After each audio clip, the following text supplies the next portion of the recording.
Chapter है मेरे पास chapter number 8 system of linear equation. इस चैप्टर के अंदर एक क्वेश्चन जो 5 मार्क्स का 2020 से अब 5 मार्क्स के क्वेश्चन आपके आएंगे, तो एक क्वेश्चन जरूर मिलेगा।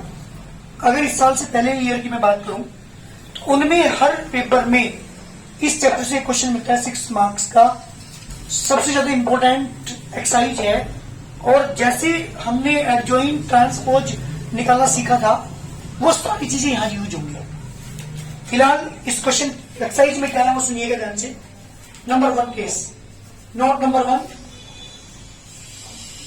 जी बेटा, क्या इफ डिटरमिनेंट की वैल्यू आ जाए not equal to 0, then the system has a unique solution. Then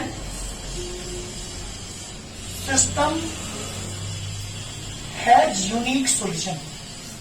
और आपको पता है कोई सिस्टम यूनिक सोल्यूशन अगर रखता है तो वो होता है कंसिस्टेंट।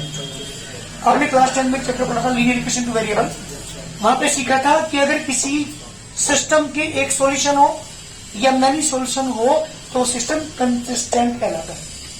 तो अगर किसी की डिटरमिनेंट की वैल्यू नॉट इक्वल टू 0 आ रही है तो हम तुरंत कह देंगे क्या, ये सिस्टम क्या है, यूनिक सॉल्यूशन रखता है, अर्थात system is consistent. Number 2 case, if determinant A की वैल्यू आ जाए 0, क्या है बेटा 0, तब हम क्या करते हैं, and adjoint of A into B की वैल्यू आ जाए not equal to 0, then system has no solution. Then this system has no solution.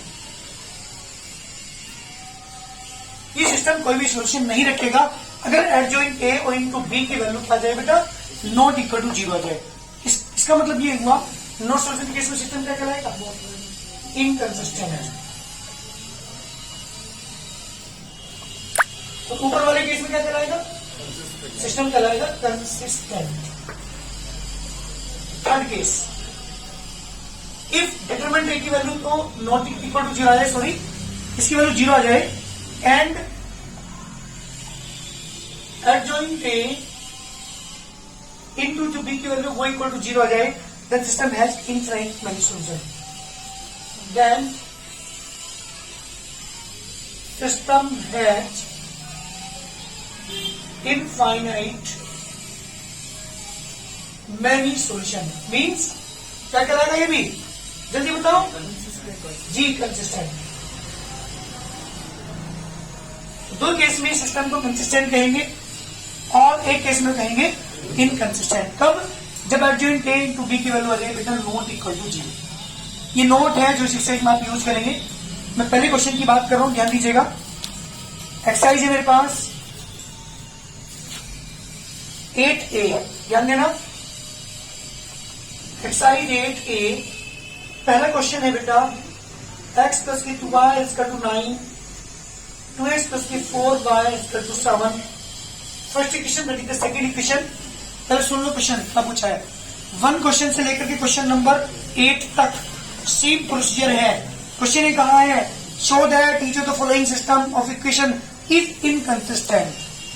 क्या शो करना है, हमें शो करना है दिस सिस्टम इज इनकंसिस्टेंट, ये मुझे शो करना है। इनकंसिस्टेंट के लिए क्या दिखाते हैं, डिटरमिनेंट ए की वैल्यू 0 और एडजॉइंट ए इंटू बी की वैल्यू नॉट इक्वल टू 0 में दिखानी पड़ेगी। अगर मुझे किसी भी सिस्टम को क्या दिखाना है, पहले मेरी बात सुनेंगे ध्यान से बेटा, यहां सुनो। These equations can be written as ax equal to B. इन इक्वेशन में किस फॉर्म में लिखना चाह रहा हूं, बताए क्यों लिखना चाह रहा हूं, पर सुनिएगा। वेयर ए इक्वल टू, ए क्या ले रहा हूं, जिनके कोफिशिएंट्स हैं उनसे एक मैट्रिक्स बनाऊंगा 1 2 और 2 4। एक्स एक मैट्रिक्स ले रहा हूं जिसके एलिमेंट मैंने एक्स को y लिए, एंड बी एक मैट्रिक्स ले रहा हूं जिसके एलिमेंट मैंने 9 और 7 लिए। अब आप कहोगे सर आपने एक्स इक्वल टू बी की फॉर्म में कैसे लिख दिया। अगर मैं ए मैट्रिक्स को यहां लिखता हूं, मैं करके दिखा रहा हूं, ध्यान दीजिएगा। मैंने ए एक्स इक्वल टू बी की फॉर्म में लिखा है ना, एक एलिमेंट मैंने क्या लिए 1 2 2 4, एक्स के एलिमेंट लिए मैंने एक्स वाई, बी के एलिमेंट लिए मैंने 9 एंड 7। जब इन दोनों मैट्रिक्स की मल्टीप्लाई करता हूं, फर्स्ट रो की मल्टीप्लाई फर्स्ट कॉलम में करेंगे, x plus 2y, 2x plus 4y इसका टू 9 एंड 7। जब मैं कंपेयर करूंगा दोनों मैट्रिक्स को, क्योंकि सेम ऑर्डर की मैट्रिक्स है, तो यही इक्वेशन बन जाएंगे। इसका मतलब ये हुआ कि मैं किसी भी दो इक्वेशंस को जो आपको वेरिएबल की फॉर्म में दी होंगी, उन्हें मैं ax equal to B matrix की फॉर्म में लिख सकता हूँ। यस और नो? देख लीजिए, मैंने करके दिखा, प्रूव करके दिखा दिया। मैंने x इक्वल टू बी में इन्हें लिखा, where a equal to coefficient of the x and y and x is जो मैट्रिक्स है वो x और y वेरिएबल्स के लेंगे और b जो है वो ये लेंगे। अगर मैं a, x और b तीनों मैट्रिक्स को इस ax इक्वल टू b में रखता हूं, तो यही इक्वेशन बन के आती है जो तुम्हें दी हुई है। इस पूरी एक्सरसाइज के अंदर ये वर्क सबसे पहले आप करेंगे। जो भी इक्वेशन आपको दी होगी, अगर हमारी 3 इक्वेशन है तो हमारी 3/3 ऑर्डर की बन जाएगी मैट्रिक्स। अगर x और y केवल 2 वेरिएबल है तो हमारी 2/2 ऑर्डर की मैट्रिक्स बनेगी। इसके लिए मुझे क्या करना है, नाउ डिटरमिनेंट ऑफ a निकालता हूं। 4 1 जा 4 1 2 जा 4, इसका टू कितना का b। अब क्या निकालता हूं, एडजॉइंट a इनटू b की वैल्यू निकालता हूं। अगर वो 0 नॉट इक्वल आ रही है तो इनकंसिस्टेंट क्वेश्चन प्रूव हो जाएगा। नाउ कोफैक्टर्स ऑफ a, ये सारी चीजें आपने पढ़ रखी, कोई नई चीज नहीं है।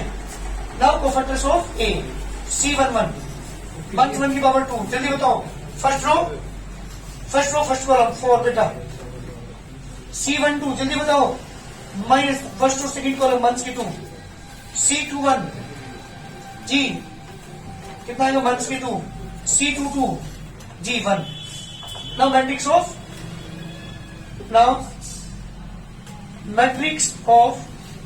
कोफैक्टर को मिला के जो मैट्रिक्स बनेगी क्या बनेगी बेटा, तो बनी 4 1 की 2 एंड 1। बात कर तो एडजॉइंट ए की, एडजॉइंट ए जी बेटा क्या करेंगे, 4 1 की 2 and 1, that is the adjoint. मुझे क्या निकालना है, कंसिस्टेंट। इनकंसिस्टेंट दिखाने के लिए क्या करना पड़ेगा, adjoint A into B. Now adjoint A into B जी बेटा, एडजॉइंट ए की वैल्यू 4 1 की 2 एंड 1 मल्टीप्लाई बाई बी की वैल्यू बेटा 9 एंड 7। जब मल्टीप्लाई करोगे दोनों की तो मल्टीप्लाई करके क्या आ गया, 4 9 जा 36 मंथ्स के 14 एंड मंथ्स के 18 प्लस 7 जी बेटा कितना आ गया, 36 में 14 गया 22, कितना बचा मंथ्स के 11, that is not equal to 0।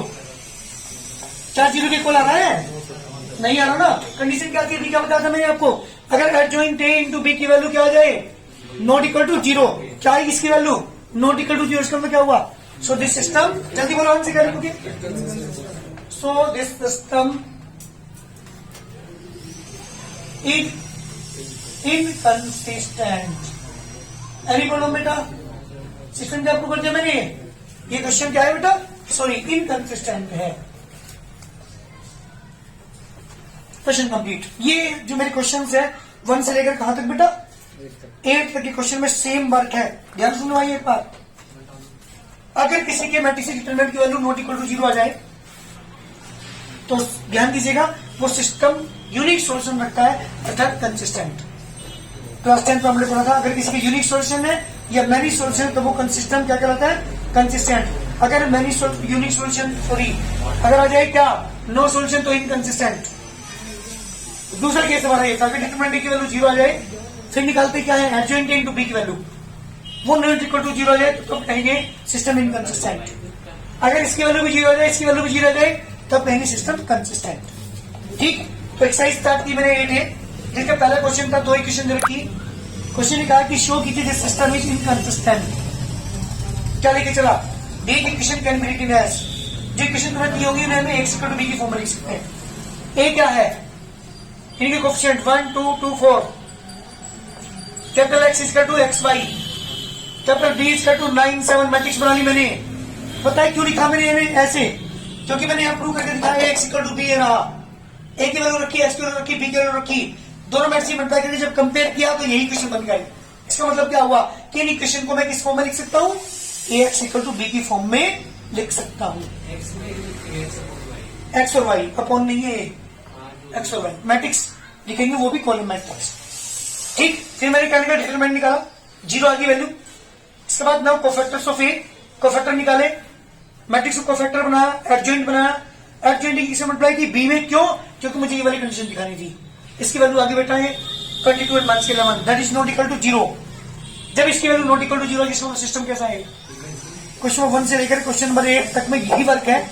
आज के 8 क्वेश्चनों में कोई मैट्रिक्स 3x3 ऑर्डर की हो सकती है या 2x2 ऑर्डर की हो सकती है, सब में यही वर्क है। मुझे करके दिखाओ जल्दी क्वेश्चन। ये बेटा हमारा क्वेश्चन नंबर 5। मुझे बताना है कि ये सिस्टम इनकंसिस्टेंट है, ये मुझे शो करना है। These इक्वेशन हम यहाँ पे वेरीफाई कर रहे हैं कि सिस्टम कंसिस्टेंट है इनकंसिस्टेंट है, क्योंकि मुझे यहाँ पे इनकंसिस्टेंट से प्रूव करना है।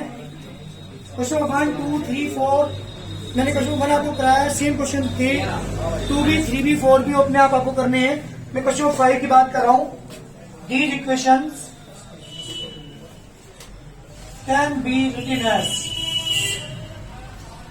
ax equal to b, where जी बेटा ये क्या होंगे यहाँ पर पास 1 1 minus 2 1 minus 2 and 1 minus 2 1 1 x is equal to x y z and b is equal to 5 1 2 and 4. Now बात करते हैं कोफैक्टर्स की। जी कोफैक्टर्स ऑफ a C11 1 की पावर 2। अरे कॉन्फ्लिक्ट किसे निकाले?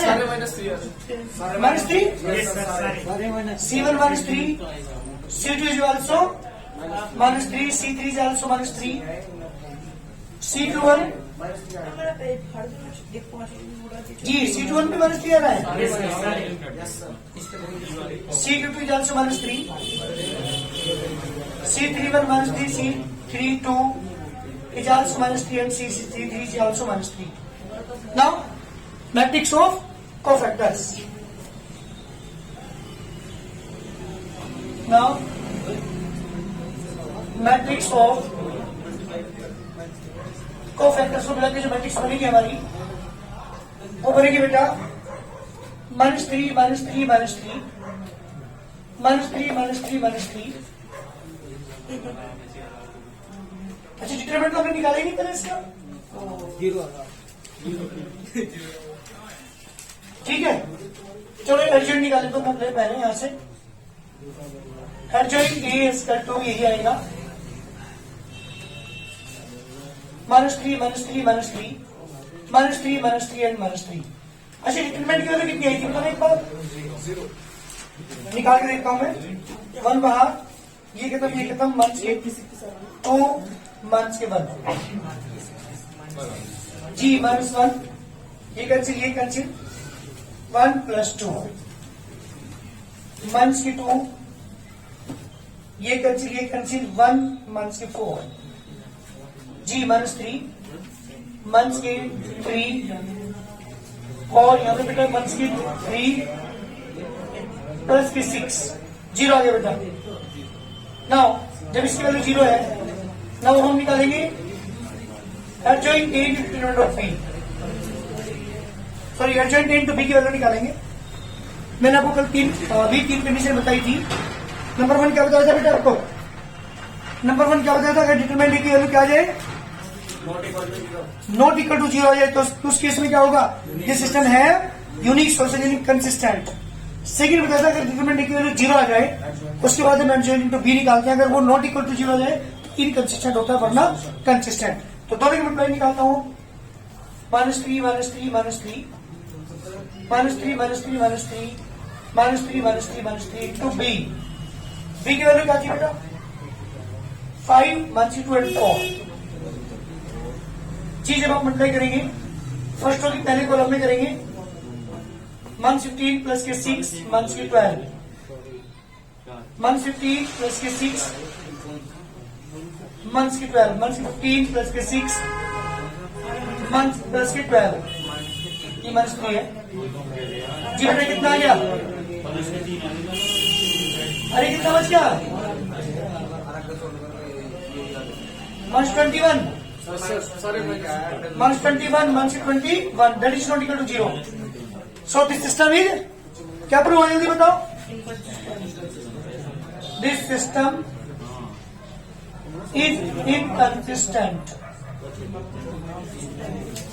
जी बेटा इस तरह से हमारा क्वेश्चन कंप्लीट हो गया। मैंने प्रूव कर दिया this system is inconsistent.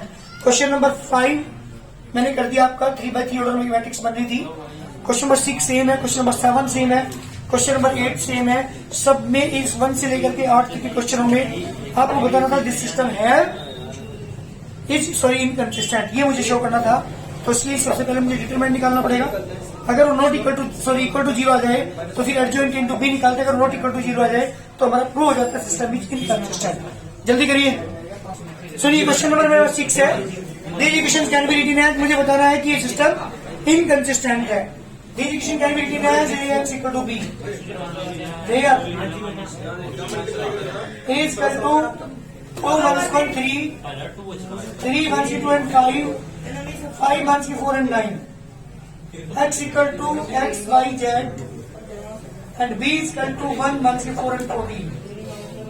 now मैं निकाल रहा हूं डिटरमिनेंट ऑफ a की वैल्यू को तो बाहर लिया, ये कैंसिल 1 के 3 प्लस 20 माइनस 1 18 1 से 25 प्लस 3 ये कैंसिल 1 से 12 प्लस 10। अब बात करते हैं किसकी एडजॉइंट ए निकालते हैं, उसके लिए कोफैक्टर निकालना पड़ेगा। नाउ कोफैक्टर्स ऑफ ए, अरे C11 कहो जल्दी, C11 C12 C13 C21 C22 C23 C31 C32 C33 now matrix of cofactors. जी बेटा कोफैक्टर मिला के जो मैट्रिक्स हमारी बनेगी क्या बनेगी, 2 1 से 2 1 से 2 1 से 3 3 and 3 1 minus के 1 and minus 1 is the matrix of cofactors. Now adjoint A, जब एडजॉइंट हो जाएगा 2 1 से 2 1 से 2 1 से 3 3 3 1 minus 1 minus 1। अब निकालते हैं बेटा adjoint A into B।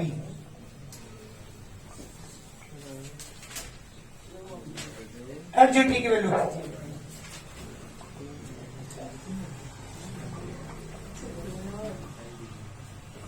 Multiply by B matrix की वैल्यू कितनी है आपके पास 1 1 से 4 and 14। जी जब आप मल्टीप्लाई करेंगे दोनों मैट्रिक्स की 2 1 2 प्लस 12 प्लस 14 1 से 2 1 से 12 1 से 14 1 से 2 1 से 12 1 से 14। अरे वैल्यू कितनी आ रही इसकी जल्दी 28 1 से 28 that is not equal to 0। क्या प्रूव हुआ, सो दिस सिस्टम क्या प्रूव हुआ बेटा, this system is inconsistent, that is have no solution, so this system is inconsistent. ध्यान दीजिएगा क्वेश्चन नंबर 1 से लेकर के 8 के क्वेश्चन में यही वर्क है, इसके अलावा कुछ नहीं है, सेम यही वर्क आपको करना है। जल्दी क्वेश्चन नंबर 7 क्वेश्चन नंबर 8 जल्दी करके दिखाओ। सुनो बेटा जो हमारा 5 मार्क्स का क्वेश्चन आएगा या 6 मार्क्स का क्वेश्चन आएगा वो इन क्वेश्चन में आता है 9 से आगे के क्वेश्चन में। हालांकि जो मेरा क्वेश्चन नंबर 9 है ये केवल 2 वेरिएबल का है, लेकिन हमारी जो क्वेश्चन होती है 3 की आती है जो 5 नंबर में क्वेश्चन आएगा। अब इन दोनों को सोल्व करना है बाय द मैट्रिक्स मेथड। ये लिखा आता है कि बाय मैट्रिक्स मेथड सोल्व कीजिए, कोई भी क्वेश्चन आपको दे देगा। कभी कभी वर्ड प्रॉब्लम भी आ जाती है, पिछले कई सालों में क्वेश्चन देखा गया है कि वर्ड प्रॉब्लम दे दी उसने, वर्ड प्रॉब्लम से क्या बनाएंगे इक्वेशन बनाएंगे, इक्वेशन में क्या करेंगे फिर सोल्व करेंगे बाय द मैट्रिक्स मेथड। तो मैट्रिक्स मेथड का यूज करके मुझे दोनों इक्वेशन सोल्व करना है। सेम प्रोसीजर 3 वाले वेरिएबल में भी है, जब 3 इक्वेशन दी हो तब भी वही कम करेंगे, यहाँ पे 2 में है थोड़ा सा कम क्वेश्चन बढ़ जाएगा बट है वही चीज, प्रोसीजर सेम है, चाहे क्वेश्चन 3 दी हुई है चाहे क्वेश्चन 2 दी। क्या करते हैं ध्यान सुनना, this is question number 1, this is question number 2। The equation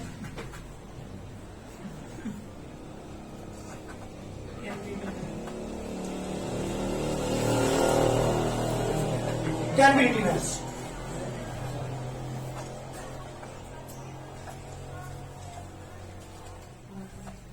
जी बेटा, ax इक्वल टू बी किस फॉर्म में लिखते हैं सर? ax इक्वल टू बी की फॉर्म में लिखते हैं। वेयर ए क्या होगा? जल्दी बोलो, A equal to x equal to क्या होगा? बी इक्वल टू क्या होगा? अगर मैं ए एक्स और बी दो तीनों मैट्रिक्स को यहां पुट कर दूं और मल्टीप्लाई के कंपेयर करूं तो यही इक्वेशन बन के आएंगी। इसका मतलब कोई भी दो इक्वेशन चाहे 3 इक्वेशन दी हो तो उन्हें ए एक्स इक्वल टू बी की फॉर्म में हम लिख सकते हैं। ठीक है ना? नाउ बात करते हैं एडजेंट डिटरमिनेंट ऑफ एग्जिस्ट। 15 माइनस 14 equal to 1 is not equal to 0, so inverse exist. Now cofactors of A, ध्यान देना, C11 मंथ 1 की पावर 2 फर्स्ट कॉलम, जी 3 कितना आ गया बेटा? 3। C1 to मंथ 1 की power 3 first row second column -7। C21 second row first column कितना आ गया बेटा? -2। C2 to मंथ 1 की power 4 second row second column, जी 5। These are the cofactors. Now, matrix of cofactors. जी बेटा, मैट्रिक्स क्या बनेगी कोफैक्टर को मिला करके? 3 मंथ के 7 मंथ के 2 and 5 नंबर ज्वाइंट ए क्या निकालते हैं बेटा? ज्वाइंट ए की वैल्यू क्या होगी? मंथ के 2 and 5 ए इनवर्स निकालता हूं मैं। क्या था भाई formula? Adjoint A upon determinant of A. नया कुछ भी नहीं है, सारी चीजें आपने सीख रखी है। इक्वेशन से मैट्रिक्स बनाएंगे, मैट्रिक्स से डिटरमिनेंट की वैल्यू निकालेंगे, कोफैक्टर की वैल्यू निकालेंगे, एडजॉइंट ए बनाएंगे, उससे इनवर्स निकालेंगे। मेरी बात ध्यान सुना, इस इक्वेशन बताओ ए फ्रॉम ए, ये नई चीज है तुम्हारे लिए। Now from equation number A से क्या है बेटा? A x equal to B. X क्यों क्या लिख सकता हूं मैं? ए इनवर्स भी लिख सकता हूं क्या? नहीं पढ़ो, एक्स की वैल्यू क्या थी? मैट्रिक्स एक्स की वैल्यू देखो ना यहां से, ए इनवर्स की वैल्यू क्या है तुम्हारे पास? निकाल लेता हूं मैं। एडजॉइंट की जाती 1/1 इंटू 3 मंथ्स के 2 मंथ्स के, क्या रखोगे? 3 मंथ्स के 2 मंथ्स के 75 नहीं पढ़ो। मल्टीप्लाई बाय मैट्रिक्स बी क्या है बेटा? 4 5 एक्स एंड वाई। मल्टीप्लाई करूं दोनों मैट्रिक्स की, 3 4 12 मंथ्स के 10 28 plus 25 x and y equal to 2 and minus के 3। कंपेयर करोगे आप दोनों मैट्रिक्स, कंपेयर जब हम करेंगे x is 2 and y equal to -3। मेरे आंसर गलत है या सही है, अगर मुझे ये पता करना है तो दोनों इक्वेशन के अंदर पुट करके देख लीजिए। जब आप 2 करो 5 2 10 3 2 6 10 में 6 या 4 सेटिस्फाई कर रही। जब मैं यहां पुट करूंगा 7 2 14 3 2 6, जी 14 में से 6 गया 9 अच्छा 3 9 और 17 14 में से 9 गया तो 5। These are the answers. मेरी बात सुनो, पक्का क्वेश्चन मिलेगा 5 नंबर का। यहां बस इक्वेशन क्या होगी? 3 होगी। आपको एक्स वाई जेड में 3 इक्वेशन दी होंगी। सी में ही वर्क है, एक्स वाई और जेड की वैल्यू निकालनी है। कुछ थोड़े से लेंथी हो सकते हैं क्वेश्चन, कुछ और प्रॉपर्टी हो सकती है। कभी कभी पता क्या होता है, सुनो, एक मैट्रिक्स ये दे देगा तुम्हें अलग से, उसका इनवर्स निकलवाएगा आपसे। पहले क्या निकलवाएगा? इनवर्स। और पता जब इनवर्स आप निकाल लोगे उसके बाद क्या होगा? दीजिए इक्वेशन सोल्व कीजिए, ये क्वेश्चन आपको दे देगा। तो जब आप ए बनाओगे ना, ये वो वही बनेगा जो आपको क्वेश्चन में दिया होगा पहले। इनवर्स आपने पहले निकाल चुका, तो फिर हमें दोबारा इनवर्स निकालने की जरूरत नहीं होगी। ऐसे क्वेश्चन भी आपको मिलेंगे। कहने का मतलब क्या है कि कोई भी इक्वेशन दी हुई होंगी, इनवर्स का यूज करके मुझे उनमें दोनों इक्वेशन को क्या करना होता है? सोल्व करना होता है। सोल्व करके एक्स और वाई की वैल्यू निकालनी होती है।